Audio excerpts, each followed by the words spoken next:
네, 안녕하세요. 한국창업트렌드연구소장 이홍구입니다. 많이 기다리셨죠? 오늘 방송은, 방역, 철저히 지키면서, 준수하면서 저희가 방송에 임하고 마스크를 빼고 하고 있다는 점, 알아주셨으면 좋겠습니다.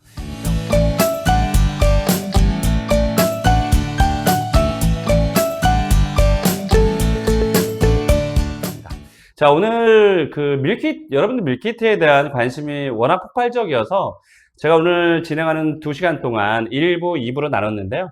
그 2시간 동안, 현재 우리나라의 밀키트 창업 시장과 그리고 밀키트에 대한 우리 소비자들의 관심도를 잘 알 수 있는 그런 시간이 될 거라고 생각이 듭니다. 그래서 오늘 1부와 다음 또 2부로 나눴는데요. 여러분들 잘 들으시면 아마 밀키트 창업을 하시겠다는 분들이 굉장히 많아요. 왜냐면 일단 소자본 창업에다가 또 인건비가 안 들어간다는 그런 장점 때문에 굉장히 많은 분들이 지금 밀키트 창업을 하시려고 하시는 분들이 계시는데요. 제가 이런 분들을 위해서 오늘 준비 잘 했으니까 끝까지 잘 들으시면 도움이 될 거라고 생각합니다. 네. 벌써 우리 여기 채팅창에 안녕하세요 대표님 그랬는데 누가 또 아는 분이 계시는지 모르겠어요. 네. 자, 시작하겠습니다. 페이지 하나를 띄웠는데요. 벌써 신문에는 한국은 좁다.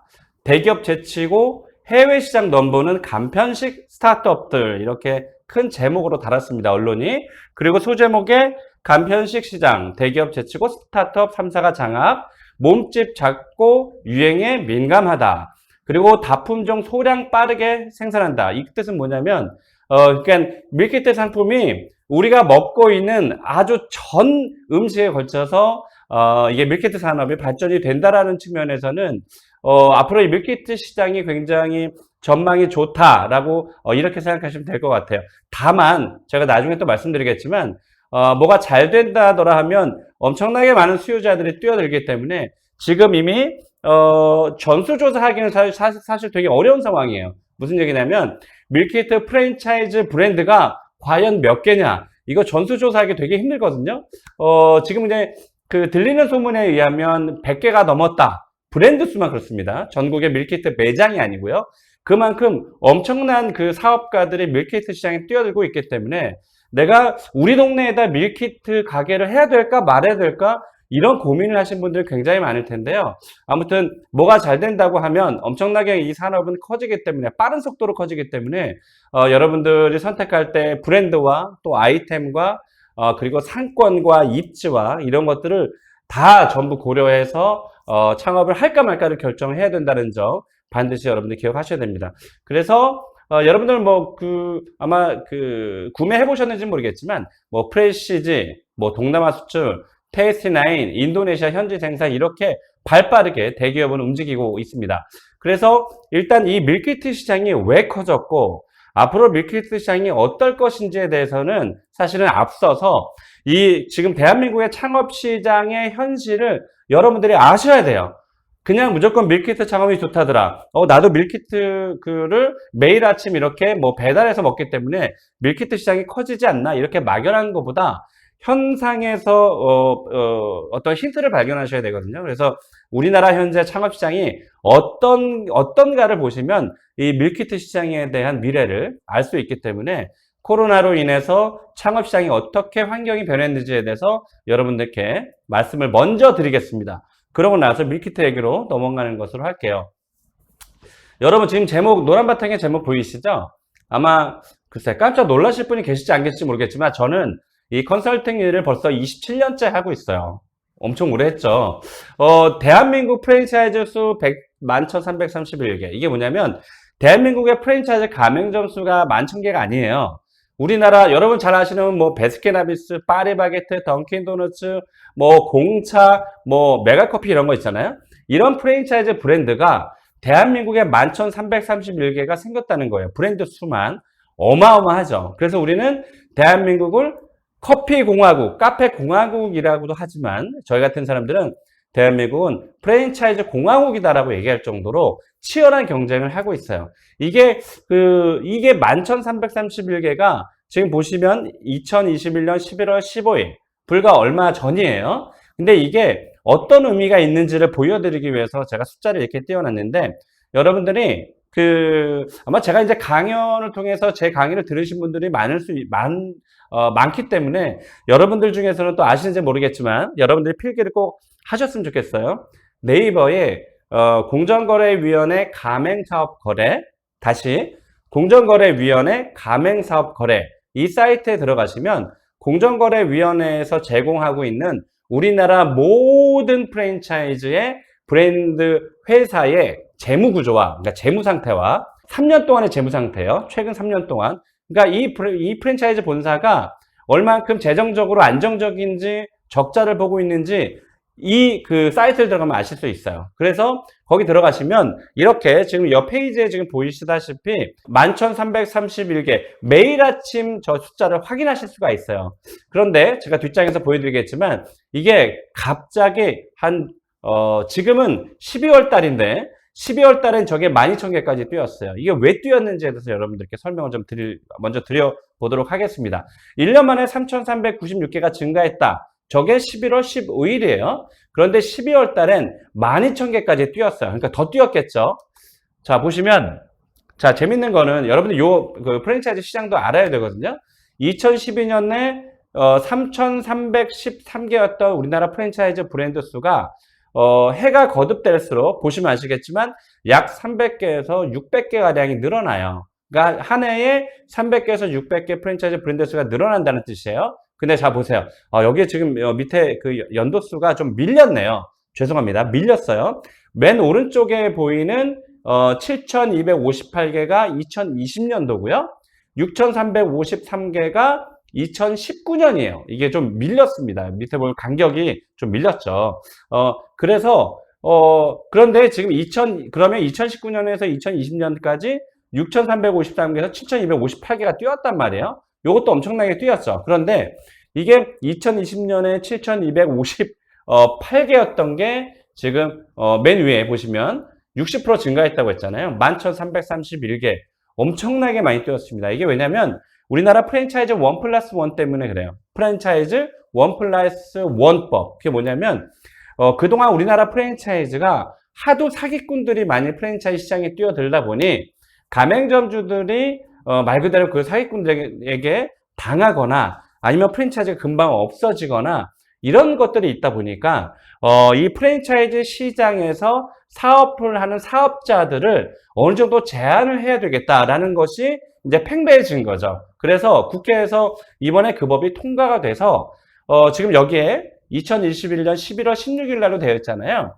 2021년 11월 19일 날 그 법이 시행된 거예요. 그게 뭐냐면 우리나라 프랜차이즈 사업을 하려면 직영점 1개를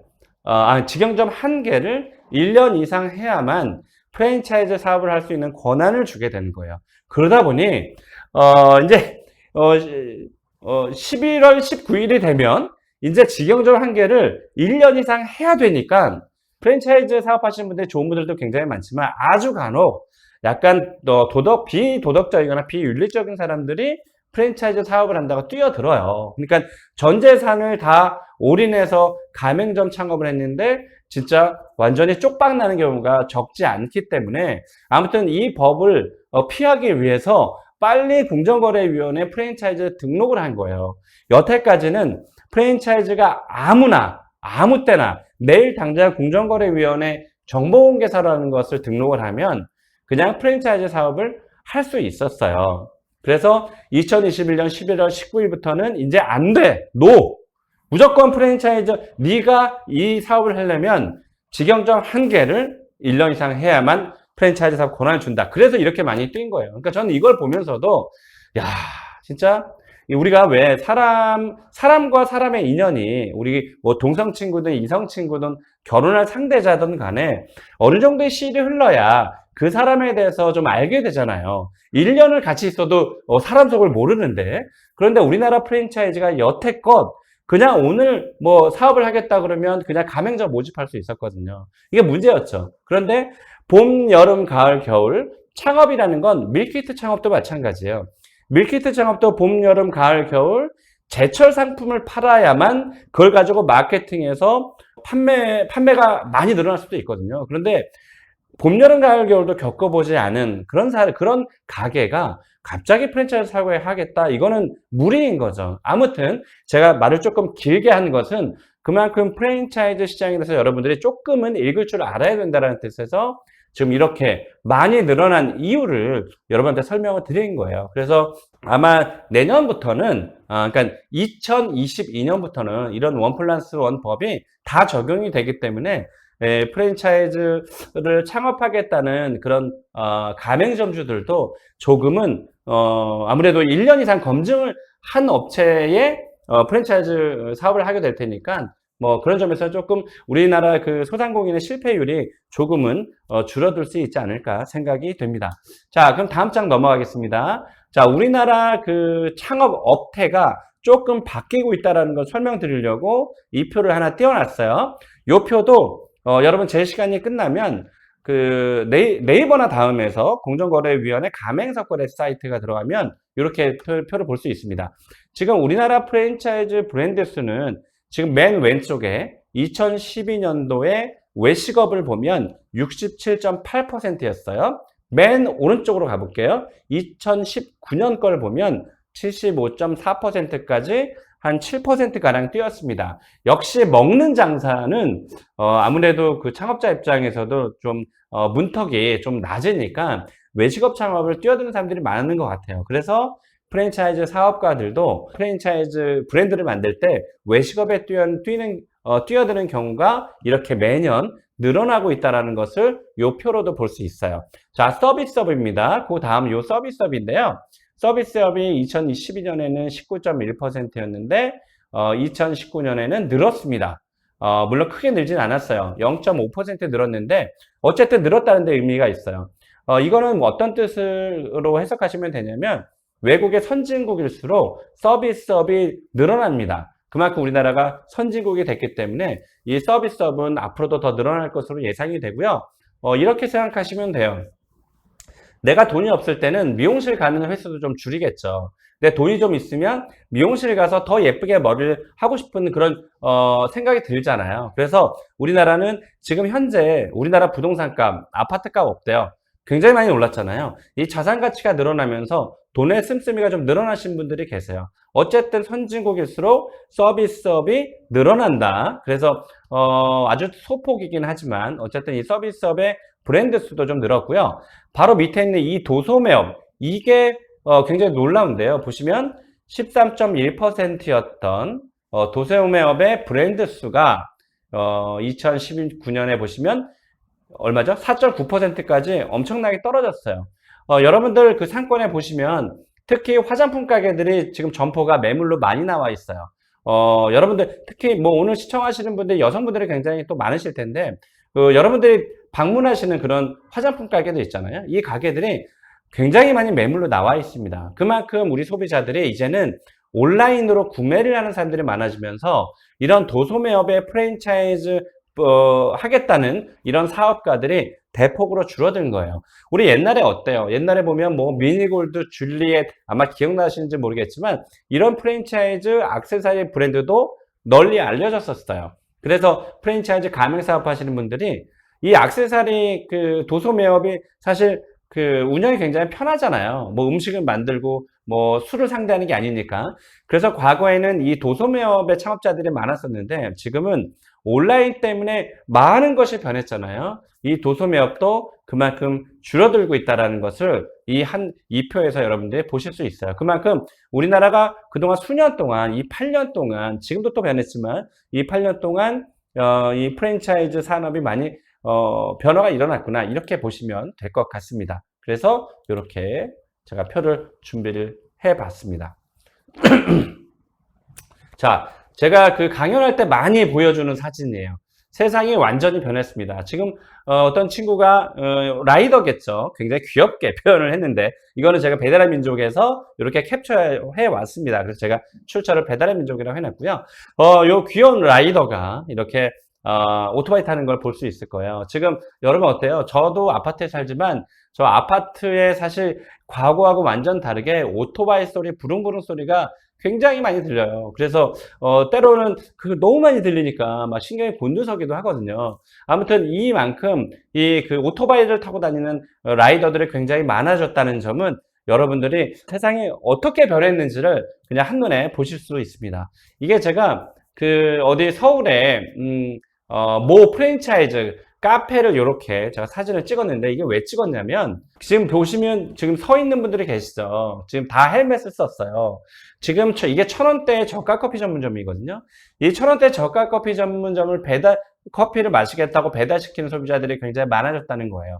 옛날에 우리 어르신 때는 막 다방이라는 게 있어서 다방에서도 배달하고 막 그랬는데, 이렇게 오토바이 타고. 지금은 뭐 이런 뭐 아주 수많은 그런 카페 프랜차이즈 브랜드들이 이제 그 배달을 하고 있다는 점, 이 점을 여러분들이 잘 아셔야 될 것 같아요. 그래서 우리가 밀키트 사업이라는 것도 배달이잖아요.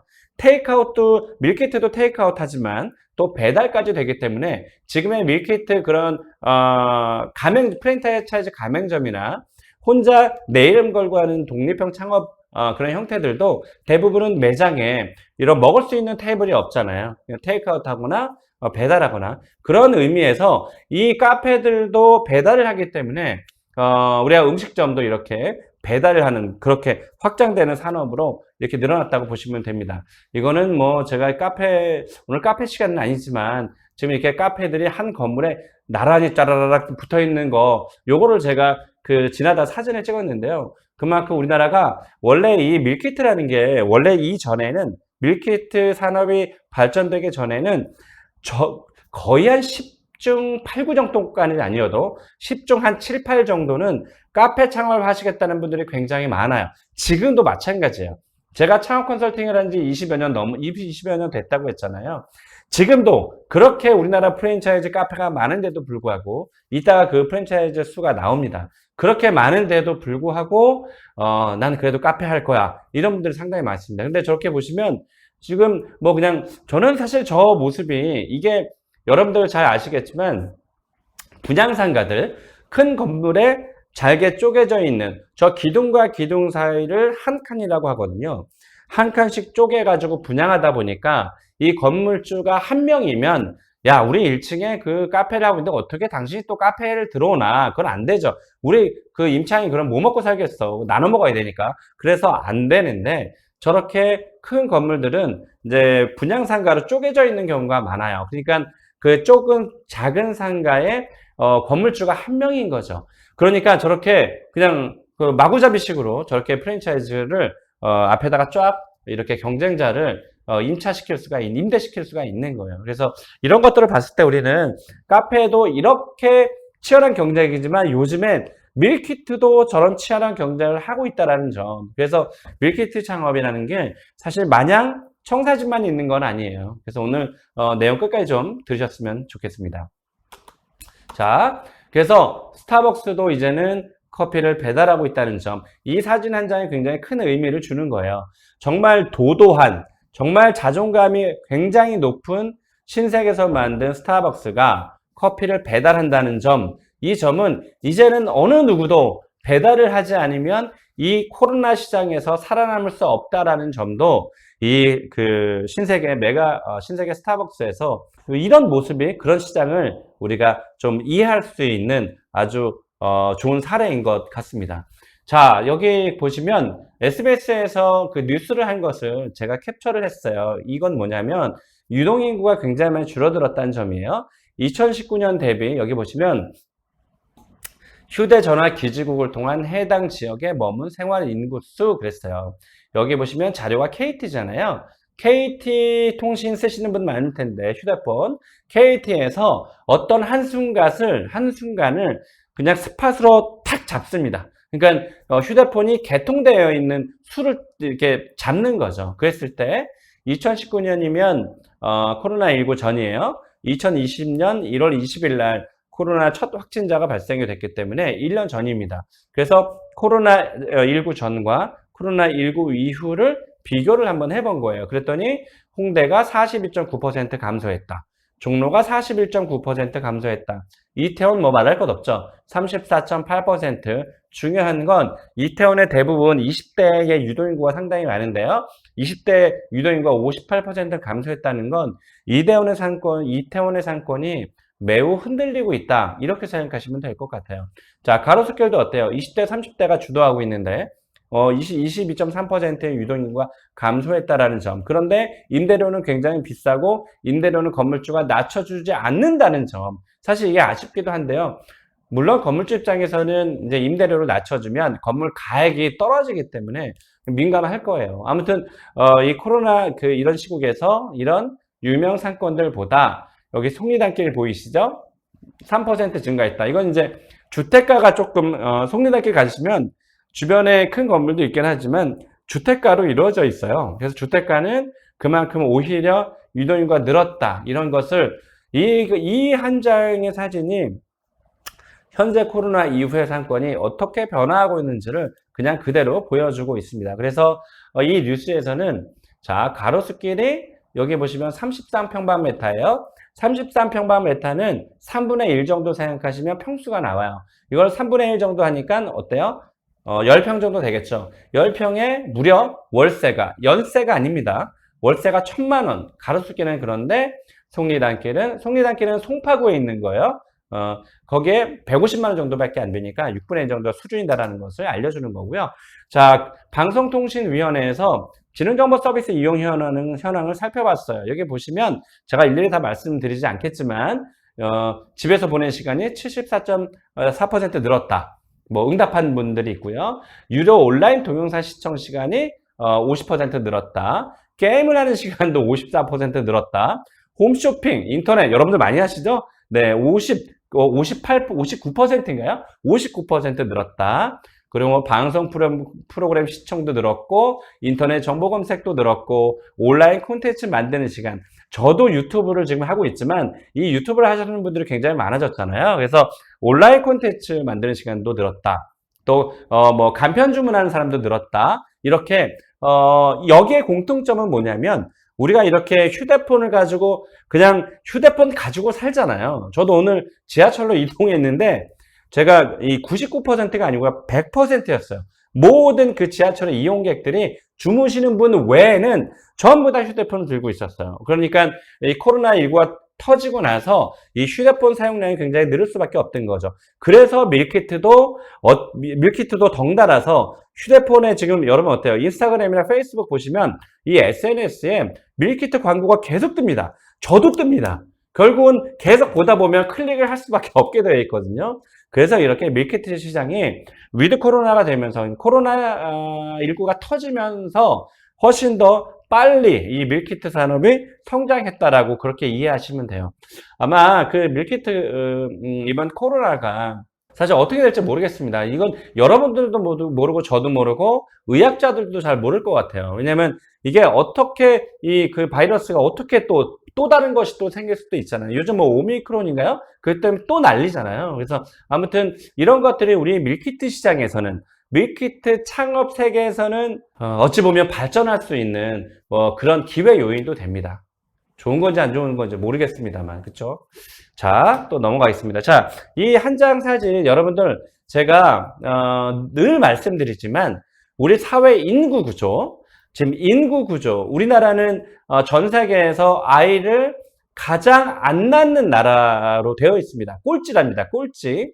한 명도 낳진 않으니까요. 0.8명인 것 같아요. 아이 출산율이. 그런데 자 보세요. 이게 우리나라가 얼마큼 심각하냐면 이 인구 구조가 변하고 결혼하지 않고 1인 가구가 늘어나고 2인 가구가 늘어나면서 이 구매 패턴이 달라지는 거예요. 옛날에는 대가족이었고 적어도 한 가족에 아이가 2명, 3명이었기 때문에 4, 5명이 먹으려면 시장에서 재료를 사가지고 대량으로 만들어내는 것이 우리 주부들께서 그게 훨씬 남는 장사라고 생각했기 때문에 그렇게 사서 재료를 만들어서 냉장고에 재워놓고 계속 먹었단 말이에요. 근데 우리가 어때요? 결혼해서 아이를 한 명도 낳지 않는 나라가 됐고 한 명 정도 아이가 있다고 하더라도 부부가 있고 또 요즘에 어때요? 이혼율도 많아졌잖아요. 그래서 이 가족의 구성원들이 줄어들면서 이제 배달시켜 먹거나 밀키트를 상품 사 먹거나 이런 분들이 많아진 거거든요. 자, 이 표 보세요. 저는 이 표를 보면서 기성세대 입장에서 야, 우리나라 정말 큰일 났다. 사실 그렇게 걱정하고 있는 사람 중에 한 명입니다. 자, 보시면, 자, 10대 볼게요. 10대. 자, 요 주황색입니다. 오렌지색. 지금 엄청나게 떨어지고 있죠? 지금 2008년도와 2021년 6월까지의 그래프입니다. 인구수가 이렇게 줄어들고 있어요. 10대 줄어드는 인구수 보세요. 어마어마하죠? 사실, 슬픕니다. 저는. 왜냐면 이 나라가 젊어져야 되는데 늙어가고 있다는 뜻이거든요. 자, 30대 볼까요? 노란색 보세요. 떨어지고 있습니다. 20대 회색은 소폭으로 떨어졌지만 지금 10대와 30대는 완전히 네, 우리가 왜 언론에서 인구 절벽이라는 것을 실감하고 있다. 이렇게 전문가들이 얘기하는데 지금 보시면 사실 위험한 수준입니다. 지금 요색 볼게요. 70대 이상은 대신에 늘어나고 있습니다. 건강식품 되게 많아졌죠. 그리고 이제 오래 사는 그런 세상이 됐잖아요. 자, 보세요. 50대 인구도 늘어나고 있습니다. 60대 인구 지금 보이시죠? 진청색 계속 늘어나고 있습니다. 우리가 사실 이 인구 구조의 변화를 보면서 우리가 앞으로 어떻게 살아야 되는지에 대해서 우리가 모두 고민해야 될 그런 상황에 온 것 같습니다. 자, 코로나19 시대 자영업자 주요 환경 이 19가지인데요. 이 19가지를 여러분들이 꼭 기억하셔야 됩니다. 첫 번째, 최저임금 인상되고 있습니다. 이건 제가 뒤에서도 말씀드리겠지만 최저임금 인상 계속 올라갈 수밖에 없어요. 그런데 여기서 중요한 점이 뭐냐면 외식업가로 유명한 이 백종원 씨가 거의 모든 그런 아이템들의 저가 시장에 접근하고 있기 때문에 뭐 스파게티도 4,500원짜리를 내놨어요. 이미 그걸 선보인 지가 몇 년이 됐어요. 그러면 기존에 그 시장에서 스파게티, 여러분 스파게티 어때요? 대부분 10,000원 넘게 사드시잖아요. 근데 4,500원짜리 스파게티를 내미는 순간 그 10,000원짜리 스파게티를 팔았던 자영업자 그냥 무너질 수밖에 없어요. 왜 제가 이런 말씀 드리냐면 최저임금 인상이 올랐기 때문에 그럼 아니 상품의 물가를 올리면 될 거 아니야. 맞죠? 인건비가 올랐으니까 내가 팔던 부대찌개 값도 올려야 되고 김치찌개 값도 올려야 되는 게 맞는 거예요. 그런데 시장에는 여러분 잘 아시죠? 메가커피, 컴포즈커피, 무슨 뭐 백다방 이런 것들이 1,500원에서 1,800원에 아메리카노를 팔고 있어요. 물론 우리는 지금 이 자영업에 대해서 좀 얘기하고 있잖아요. 물론 소비자들은 이기는 게임입니다. 소비자는 열광을 해요. 다만 소비자는 열광하고 있는 사이에 우리가 파는 상품은 내가 품삯도 들어가고 좋은 재료비도 넣고 해야 되는데 내가 원하는 그런 값을 받지 못한다는 이 딜레마에 빠져 있는 거예요. 그래서 이 최저임금 인상도 자영업자 입장에서는 굉장히 어떻게 보면 굉장히 좋은 소식은 아니잖아요. 그러나 세상은 어차피 우리 지금 20대 또 30대 특히 20대 대학생들 졸업하고 나서 또 어딘가에 또 취직을 하게 되면 사실 최저임금이 올라야 된다라고 당연히 얘기를 해요. 그러니까 그 사이에서 어떻게 우리가 가격 설정을 해야 되는지를 여러분들이 지혜롭게 선택해야 되는 그런 숙제가 아주 어려운 숙제가 남아있는 거예요. 그래서 최저임금 인상이 된다는 거 사실 자영업자 입장에서는 별로 좋지 않은 소식일 수밖에 없는 거죠. 자, 그래서 고정비는 증가하고요. 수익률은 감소하게 됩니다. 매출은 부진하게 돼요. 폐업자 그래서 증가할 수밖에 없고 상가 공실은 늘어날 수밖에 없습니다. 어때요? 지금 최저임금 인상이 늘어나기 때문에 지금 밀키트 창업도 왜 사람들이 밀키트 창업을 선호하는 이유가 뭐냐면 전단지라든지 아니면 인터넷 광고라든지 창업박람회에 가면 그 밀키트 창업 아이템들 굉장히 많이 나오거든요. 요즘에 프랜차이즈 창업박람회에 가장 많이 등장하는 아이템이 무인독서실. 제가 최근에 그런 아이템들의 숫자를 세봤어요. 거의 공통적으로 무인독서실이 한 8개 정도 브랜드가 나오고요. 그 밀키트 창업 브랜드가 한 8개 정도가 나와요. 어마어마한 거죠. 많은 숫자예요. 그래서 어쨌든 이 밀키트 창업하시는 분들이 혼자서 운영이 가능하다라는 점. 그래서 이 밀키트 프랜차이즈 브랜드 이 사업가들이 그런 점을 파고드는 거예요. 그 인건비가 많이 들어가니까 우리 브랜드는 인건비가 많이 들어가지 않아요. 뭐 이런 것 때문에 여러분들이 밀키트 창업에 관심 갖고 있는 거 맞잖아요. 자, 그래서 어쨌든 로봇과 무인 시스템이 계속 발전될 수밖에 없고요. 자, 퇴직자가 발생됩니다. 고용은 감소될 수밖에 없고 대출은 규제했습니다. 쇼핑몰은 확산이 되고 있어요. 또 상권은 그래서 분산이 되고 있는 중입니다. 쇼핑몰까지 생겼기 때문에 여기에서 구매하던 사람이 갑자기 가까이에 생긴 뭐 스타필드라든지 아니면 무슨 쇼핑몰이 생기면 그걸로 이동할 수밖에 없어요. 그래서 상권은 분산이 되고 있다는 점. 그래서 자영업자들도 약간 탈도심의 현상이 생겼습니다. 이렇게 인건비와 이렇게 높아지는 월세를 감당하지 못하기 때문에 시외곽으로 빠져서 장사를 하시겠다는 분들이 계속 늘어나고 있습니다. 자, 1인 가구 비용 늘어나죠? HMR 상품 늘어납니다. HMR 상품은 우리가 편의점 가서 데워 먹는 도시락을 생각하시면 됩니다. 완성품을 말씀드리는 거고요. 편의점은 확대, 편의점의 규모, 크기가 확대될 수밖에 없다는 거예요. 왜냐하면 HMR이 양질의 좋은 HMR 상품이 증가하기 때문에 깔아야 될 매대들이 늘어날 수밖에 없거든요. 그래서 일본처럼 편의점은 규모가 확대될 수밖에 없다는 점. 자, 배달 수요가 늘어납니다. 그래서 우리가 밀키트도 이런 배달 붐을 타고 밀키트 산업이 발전되고 있는 거죠.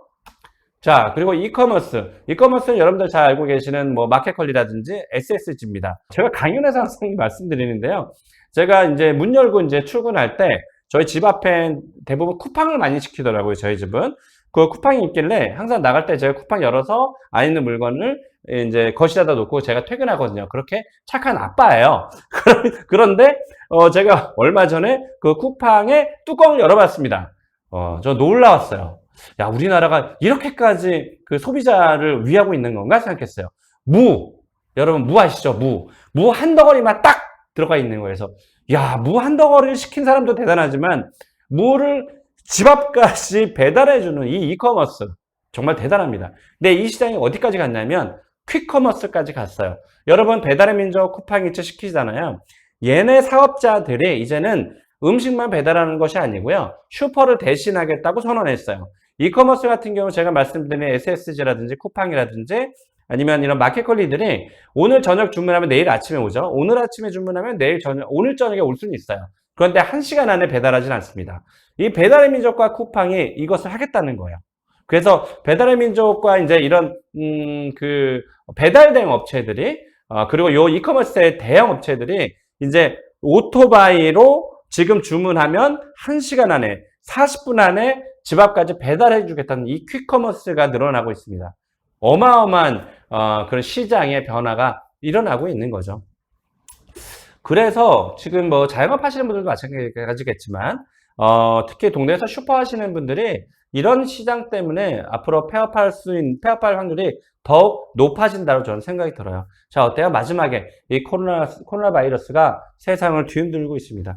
이 코로나 바이러스가 언제까지 갈지는 모르겠으나 어쨌든 이 코로나 바이러스는 앞으로 우리 자영업자들에게 굉장히 위험한 위협적인 그런 바이러스가 됩니다. 자, 취업자 중 자영업자 비중은 지금 줄어들고 있는 상황입니다. 원래 우리가 25.4%까지 갔었는데요. 지금 20%까지 줄었다는 이런 발표가 나왔습니다. 2020년에 9,160원 최저임금이 올랐습니다. 사실은 소폭 올랐지만 자영업자 입장에서는 사실 더 어려워지는 거죠. 자, 이게 제가 한번 살펴봤어요. 최저임금 인상이 얼만큼 자영업자들에게 위협적이냐 이렇게 제가 표를 만들어 봤는데요. 제가 죄송한 말씀 드리지만 여기에 2020년 9,160원으로 되어 있는데 2022년이에요. 네, 제가 새벽에 이렇게 만들다 보니까 잠이 덜 깼었나 봐요. 2020년입니다. 그러니까 5년 동안 본 거예요. 자, 2017년 6,470원, 2022년 9,160원이에요. 이게 수치로 따지면 41.6%가 늘어난 거예요. 그런데 사실 어려운 게 그럼 이 최저임금이 거의 뭐 41.6% 올라갔으면 우리 물가 그러니까 여러분들이 밖에서 사 드시는 김치찌개랑 라면 값이 41.6% 올랐느냐? 안 올랐어요. 그러니까 자영업자들이 엄청나게 힘들어하고 있는 거예요. 이게 얼마큼 힘든지를 더 구체적으로 제가 봤습니다. 자, 매출이 3천만 원일 경우에 잘 생각해 보세요. 매출 3천만 원일 경우에 지금 방정식이 있습니다. 재료비가 40%고 인건비가 20%고 월세가 10%가 넘어가면 안 되고 기타 비용이 있어요. 뭐 카드 수수료, 공과금, 또 부가세 이런 것들도 재워놔야 되거든요. 그래서 이게 적어도 10% 됩니다. 그래서 수익이 20% 남아서 3천만 원 팔았을 땐 326, 600만 원이 남아야 되는데 자 보세요. 인건비가 20%인데 600만 원이라고 했잖아요. 이게 41.6%가 뛰니까 249만 원이 뛰어요. 그래서 살펴보니까 인건비가 28%가 되는 거죠. 그러면 수익이 어떻게 변화가 일어나느냐? 600만 원이었던 순수익이 350만 원까지 떨어지는 거예요. 그래서 이런 것 때문에 우리가 음식 자영업 하시는 분들이 되게 힘들다라고 자꾸 최저임금 인상이 되는 것에 대해서 매우 민감할 수밖에 없는 겁니다. 그러니까 사실 반대 입장인 것 같아요, 그렇죠? 자, 그래서 수익률과 판매 가격의 충돌이 일어납니다. 수익률은 감소되고 판매 가격은 정체되거나 저가로 갈 수밖에 없습니다. 최저임금 인상 후 변화가 일어나죠. 직원은 감축되고 노동 강도는 강화됩니다. 직원을 감축시켰기 때문에 내가 더 뛸 수밖에 없죠. 그리고 무인 주문기, 여러분들 분식집 가면 여러분들의 카드를 삽입하고 직접 이렇게 주문을 하시죠. 이게 키오스크인데 어쨌든 무인 주문기, 키오스크가 계속 매장마다 설치가 될 수밖에 없어요. 자, 셀프 서비스, 로봇이 등장하고요. 무인 창업, 그리고 이 24시간 운영이 핫한 거예요. 여러분 밀키트 창업이 24시간 운영 안 하는 곳들도 있지만 밤 새벽으로 가면 소비자들이 알아서 결제할 수 있게끔 하는 무인 창업이 요즘 늘어나고 있어요. 그래서 밀키트 창업이 이런 무인 창업과 24시간 운영을 강점으로 내밀면서 창업자들을 유혹하고 있는 겁니다. 자, 가격은 인상되고 폐업이 늘어나게 됩니다. 그래서 요 5가지, 요 빨간 박스 안에 친 요 5가지를 여러분들이 좀 유념하실 필요가 있습니다. 자, 인건비에 대한 네이버 검색량을 봤어요. 네이버 한 달 검색량을 제가 이렇게 캡처를 한 건데 2020년 12월 10월부터 2021년 9월까지의 네이버 모바일 검색량이 이 초록색입니다. 여러분 숫자도 되게 중요합니다만 요 그래프를 보시면 돼요. 우상향이냐 아니면 떨어지는 것이냐 보는데 인건비에 대한 검색량이 늘어났다는 건 자영업자분들 입장에서 인건비가 굉장히 성공 창업의 중요한 열쇠가 되기 때문에 이 인건비를 검색하는 사람들이 늘어나고 있다는 것을 보시면 되고요. 자, 키오스크, 앞서 말씀드린 무인 주문기에 대한 키워드 검색량이 지금 늘어나고 있다는 거, 이 등락폭은 있지만 늘어나고 있다는 걸 볼 수 있어요. 무려 키오스크 한 달 검색량이 75,100건까지 갑니다. 2021년 10월에. 2021년 3월에는 이슈가 뭐가 됐었나 보네요. 이때는 10만 건까지 올라갑니다. 이 키오스크에 대한 검색량은 앞으로도 우상향될 가능성이 커요. 왜냐하면 이 무인 창업이 늘어나면서 밀키트도 마찬가지지만 1인 창업도 마찬가지고요. 어쨌든 키오스크의 그 관심은 계속 늘어날 수밖에 없습니다. 지금 보여드리는 이런 도표들이 앞으로 우리 소비자, 그리고 소비자에게 판매하는 자영업자가 이 창업 아이템을 어떻게 설계해야 되는 것을 이런 표들에서 우리가 발견할 수가 있는 거예요. 자, 여러분 무인 창업 어때요? 더 뛰죠? 어마어마합니다. 이만큼 무인 창업에 대한 관심이 굉장히 많아지고 있다는 거고요. 서빙 로봇에 대한 관심도 많아지고 있습니다. 자, 급변하는 창업 아이템입니다. 제가 준비한 게 사실 50분이기 때문에 오늘 페이지를 많이 준비했지만 이 뒷장이 조금 더 남아 있어서 빨리빨리 갈 거예요. 자, 트렌드는 배달과 밀키트. 제가 첫 번째 키워드로 여러분들께 보여드리는 거예요. 배달과 밀키트 시장은 늘어날 수밖에 없다라는 거. 그리고 그래서 배달을 보면 제가 재밌는 걸 하나 말씀드릴게요. 이것도 제가 강연에서 많이 여러분들께 보여드리는 건데요. 자, 외식. 여러분 외식 어때요? 여러분들 뭐 애인이나 친구나 가족과 함께 외식하는 분들이 많잖아요. 이게 뭐냐면 빅데이터 상에서 외식에 대한 관련어 순이에요. 그러니까 우리가 뭐 외식은 뭐 어디가 맛집이 있지? 외식은 가족과 함께 해야지? 뭐 이런 키워드들이에요. SNS에서 돌아다니는 그런 키워드를 잡은 거예요. 1위가 역시 맛집이에요. 어디가 맛있는지 찾을 거 아니에요? 2위가 가족입니다. 우리나라 좋은 나라예요. 외식을 친구랑 애인보다 가족을 먼저 생각한다라는 점. 자, 가족입니다. 2위. 역시 3위의 저녁이죠. 낮보다는 저녁에 외식을 많이 하니까요. 자, 보시면 뭐 그 이외에 집, 일상, 주말, 고기 이런 것들이 있는데 이게 어떻게 변화하는지를 제가 보여드리려고 하는 거예요. 자, 왼쪽에 보시면 자, 다시 오른쪽에 2018년 7월 1일부터 2019년 7월 1일까지 1년이에요. 이때 코로나19 전입니다. 그 무시무시한. 자, 왼쪽에 2019년 7월 1일부터 코로나가 깊숙이 들어와 있는 2020년 7월 1일. 이렇게 살펴본 겁니다. 어떻게 변했을까요?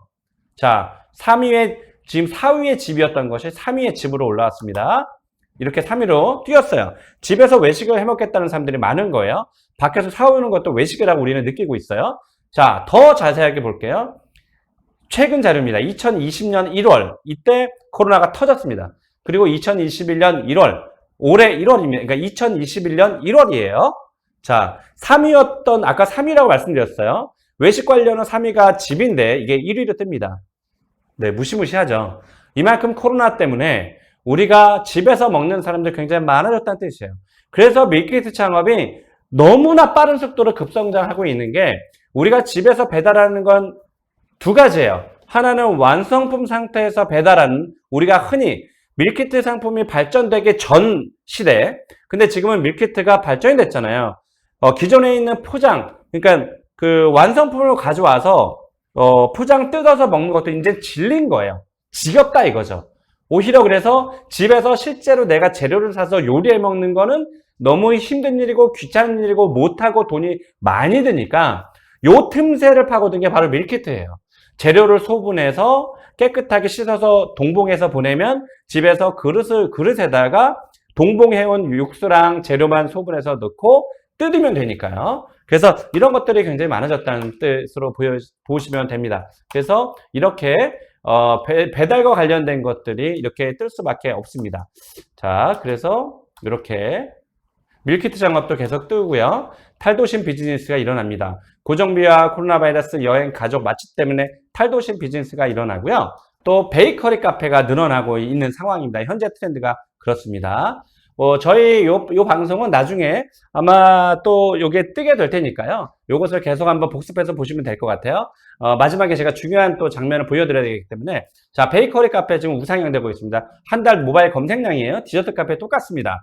자, 그리고 로봇도 계속 늘어나고 있다는 거고요. 속초에 굉장히 유명한 음식점인데 거기도 로봇을 쓰고 있다는 점. 바리스타 로봇도 쓰고요. 자, 무인 셀프 언택트 상황이 늘어나고 있습니다. 이렇게 무인 카페인데요. 무인 카페도 늘어나고는 있는데 여러분 무인 카페는 조금 조심할 필요는 있어요.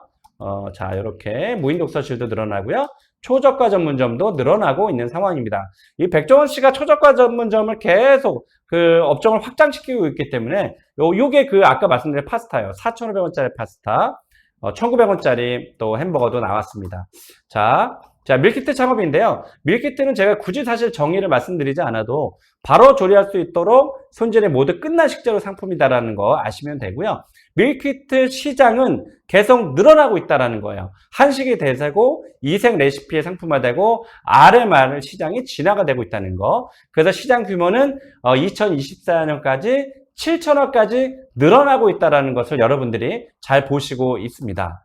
자, 그래서 여기 보면 제가 처음 방송 초반에 얘기했던 밀키트가 뭐 인도네시아라든지 우리나라는 좁아서 외국으로 수출되고 있다는 점이 이미 우리나라에서 다른 나라에 비해서 굉장히 활성화가 되고 있기 때문에 이 밀키트 상품을 만드는 업체들마다 발전을 거듭할 수밖에 없어요. 왜냐면 내가 저 회사보다 1등이 돼야 되니까 양질의 상품을 계속해서 만들어내니까 아주 빠른 시간 안에 밀키트 상품이 좋아진 거예요. 그러니까 우리나라는 이 또 치열한 경쟁이 되다 보니까 이 밀키트, 우리나라 또 떡볶이 어때요? 또 우리나라 또 치킨 같은 경우도 외국에서 좋은 단을 얻어내고 있기 때문에 이것을 외국으로 수출하는 그런 회사들이 지금 많아졌다는 것도 여러분들이 굳이 이 기회를 국내도 좋지만 그 해외로 눈을 돌리는 것도 어찌 보면 그 치열한 경쟁에서 여러분 유튜브 아시잖아요. 유튜브가 우리나라 사람만 보는 것보다 해외에서 보는 사람들이 많으면 그만큼 구독자 수가 늘어나는 것과 똑같은 이치입니다. 그래서 밀키트 성장 배경을 볼게요. 1인 가구, 2인 가구 늘어나고 맞벌이, 그리고 편리함, 요리의 즐거움도 느끼고 품질 높아진 밀키트 상품이 많아지고 극가성비, 그래서 소비자들이 좋아하는 거고요. 새로운 경험을 한다는 점에서 소비자들이 좋아합니다. 그래서 이 밀키트 상품은 전 업종에 걸쳐서 다양하게 늘어날 것으로 보이고요. RMR이 뭐냐면 우리가 홈밀 리플레이스먼트는 HMR이라고 하잖아요. 집으로 오는 거. 그리고 RMR은 레스토랑이라는 뜻이에요. 좋은 레스토랑에서 이제는 코로나 때문에 레스토랑 방문하지 못하니까 거기서 매출을 올린다라는 차원에서 확장시키기 위해서 그 레스토랑에서도 이렇게 밀키트 시장에 뛰어들었습니다. 그걸 우리가 RMR이라고 합니다. 자, 코로나19가 밀키트 성장의 배경이 됐습니다. 여러분 시간이 없어서 제가 뭐 Q&A 질문을 안 드리겠지만 제가 이렇게 제가 두 가지 하나 이렇게 제가 질문과 답변을 달아봤는데요. 밀키트 프랜차이즈가 많이 생기고 있던데 창업 지금 해도 되는 걸까요? 이렇게 제가 답변을 답니다. 밀키트 수요는 늘어나고 있습니다. 경쟁자는 그러나 앞으로 계속 나올 겁니다. 그만큼 차별화된 아이템과 상품, 그리고 내 매장에서만 팔 수 있는 상품 개발이 매우 중요하다는 점, 프랜차이즈라면 회사의 철학과 차별화된 아이템인지가 대단히 중요하다는 점, 그리고 마지막 질문입니다. 코로나 종식이 되면 밀키트 창업은 과연 어떻게 될까요? 사실 되게 중요한 질문이죠. 밀키트는 이제 문화로 자리 잡을 겁니다. 그리고 더욱 발전된 아이템일 거고요. 다만 경쟁력이 없는 회사는 어차피 폐업할 수밖에 없어요. 그래서 경쟁력 있는 회사의 브랜드를 선택하는 것이 매우 중요하다는 점 여러분께 말씀드리겠습니다. 자, 밀키트에 대한 오늘 첫 번째 시간을 여러분들과 함께 했습니다. 고맙습니다.